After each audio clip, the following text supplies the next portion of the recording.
શું કોઈ આત્મહત્યાનો ભેદ ઉકેલી શકે? શું કોઈ ભૂત પોતાના કાતિલ સુધી પોલીસને પહોંચાડી શકે?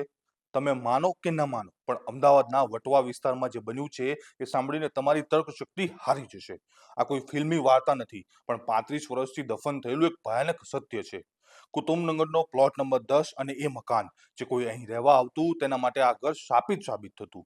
લોકો કહેતા કે અહીં કોઈનો આભાસ થાય છે, કોઈ અદ્રશ્ય શક્તિનો પડછાયો અહીં ભટકે છે. સાઉથની કંચના ફિલ્મ જેવી જ આ ઘટના સામે આવી છે, જ્યાં એક અતૃપ્ત આત્માએ પોતાના ન્યાય માટે દાયકાઓ સુધી રાહ જોઈ. પડોશીઓના દાવા સાંભળી તમે ચોંકી જશો. દર અઠવાડિયે, ખાસ કરીને જુમ્મે કી રાત એટલે કે શુક્રવારની રાત્રે, એક અજાણ્યો શખ્સ આ બંધ મકાને આવતો, દીવો અગરબત્તી કરતો અને તાંત્રિક વિધિઓ કરતો. શા માટે? આ મકાન સલિયા બીબીનું હતું અને છેલ્લા 5-6 વર્ષથી અહીં કોઈ રહેતું નહોતું. છતાં આ રહસ્યમય હિલચાલ ચાલુ હતી. પણ તમને ખબર છે કે હત્યા પાછળનું કારણ શું હતું? મૃતક ફરસાના મૂળ ધોળકાની હતી. સુરતમાં લગ્ન બાદ છૂટાછેડા થયા. તે પિતાના ઘરે પરત ફરી. અનૈતિક કામકાજ અને વ્યવહારના બાબતે ઘરમાં અણબણ થતા તે ઝઘડો કરી અમદાવાદ આવી ગઈ અને અહીં શમશુદ્દીન સાથે બીજા લગ્ન કર્યા. પણ અહીં પણ પરિસ્થિતિ ન સુધરી.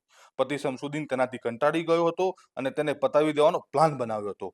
શમશુદ્દીને તેના મિત્ર અબ્દુલ કરીમ અને મકાન માલિક સલિયા બીબી સાથે મળીને ખતરનાક કાવતરું ઘડ્યું. ફરસાનાને સલિયા બીબીના ઘરે રોકાવા લાવવામાં આવી. રાત્રે જ્યારે તે ગાઢ નિંદ્રામાં હતી ત્યારે 4 શખ્સોએ મળીને તેનું ગળું દબાવી દીધું. પુરાવાનો નાશ કરવા માટે લાશને અગાઉથી ખોદી રાખેલા ખારકુવામાં દાટી દેવામાં આવી. પરિવારે સંબંધ તોડી નાખ્યા હોવાથી કોઈએ પોલીસ ફરિયાદ પણ ન કરી. પણ પાપનો ગળો એક દિવસ ભરાય જ છે. 35 વર્ષ પછી વટવાના એ ભૂતિયા મકાનનો ભેદ ઉકેલાયો છે. 62 વર્ષનો પતિ શમશુદ્દીન હવે પોલીસના સકંજામાં છે.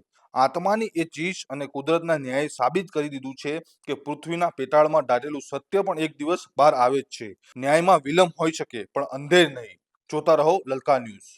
આપના પોતાના પ્લેટફોર્મ લલકારને લાઈક કરો, ફોલો કરો, સબસ્ક્રાઇબ કરો અને શેર કરો.